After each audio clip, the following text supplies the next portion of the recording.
L'issue de cette réunion a donné lieu à la réconciliation entre les deux membres du bureau exécutif de la Fédération congolaise de luttes associées. Moi, je pense que c'est un grand jour.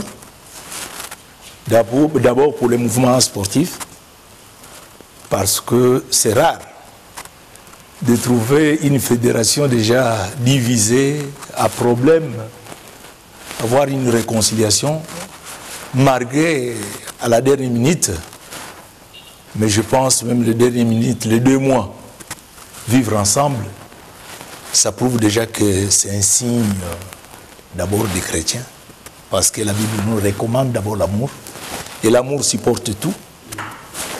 Et comme l'amour supporte tout, je pense, j'ai toujours dit aux amis que le mandat que j'avais, c'était plus par rapport à l'amour.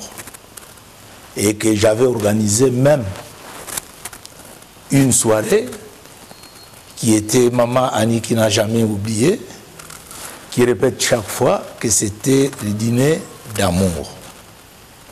Et qu'aujourd'hui, si on peut encore retrouver cet amour parmi les amis, qu'hier, pendant 3 ans, nous étions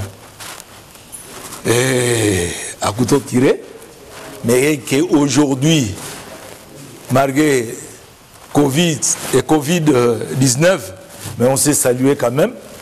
Je voudrais dire encore une fois merci au directeur, merci à son Excellence ministre Mbayo et au comité olympique et surtout les amis des fédérations sœurs qui nous ont aussi accompagnés.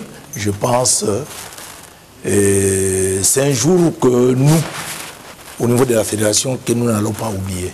Durant près de 3 heures, ces anciens ennemis se sont dit des vérités en face avant de fumer les calumets de la paix. Je crois à mon tour, je dois dire merci à tout le monde, en commençant par son Excellence, Monsieur le Ministre, qui a tenu à ce que toutes les fédérations à problème soient d'abord réconciliées. Et c'est ce qui est fait aujourd'hui. Merci au directeur des activités physiques, M. Kitoko, que nous avons beaucoup bousculé, beaucoup de temps en temps. Il s'est senti disponible à notre endroit. Le secrétaire général vient de le dire ici. Je l'appelais tout le temps, je me déplaçais même jusque chez lui à la maison. Je ne vais pas trop parler, puisque le président dit aussi, c'est la réconciliation. Nous sommes unis et nous allons travailler ensemble les 2 mois qui restent ici. Je remercie tout le monde. Fini la guerre, les dirigeants de la FECOLUTA vont désormais regarder tous dans la même direction afin de concrétiser l'engagement pris devant les directeurs des activités physiques et sportives, le secrétaire général adjoint du comité olympique congolais et le comité des sages composé des présidents d'autres fédérations. Position des membres sur les élections. Tous les membres sont unanimes s'agissant de la convocation de l'Assemblée générale extraordinaire élective. Date de la convocation. La date des élections doit se conformer au prescrit des statuts de la FECOLUTA qui les fixe dans les 60 jours à partir de la signature du présent procès verbal.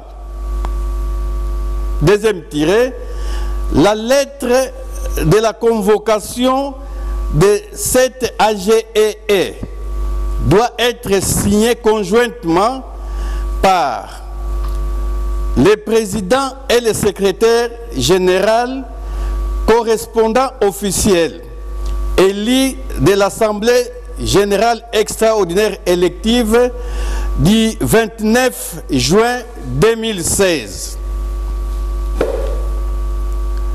3. Qui participeront à ces élections. Après débat et délibération, il a été retenu ce qui suit. Y participeront les ligues qui avaient pris part aux élections du 29 juin 2016. Après que les problèmes fondamentaux aient trouvé des solutions, tous les membres du comité exécutif présents sont unanimes et se sont impliqués et acceptent les décisions ici de cette réunion conformément à leur engagement par leur signature. Le tout s'est clôturé par une prise de photos, question d'immortaliser cet événement.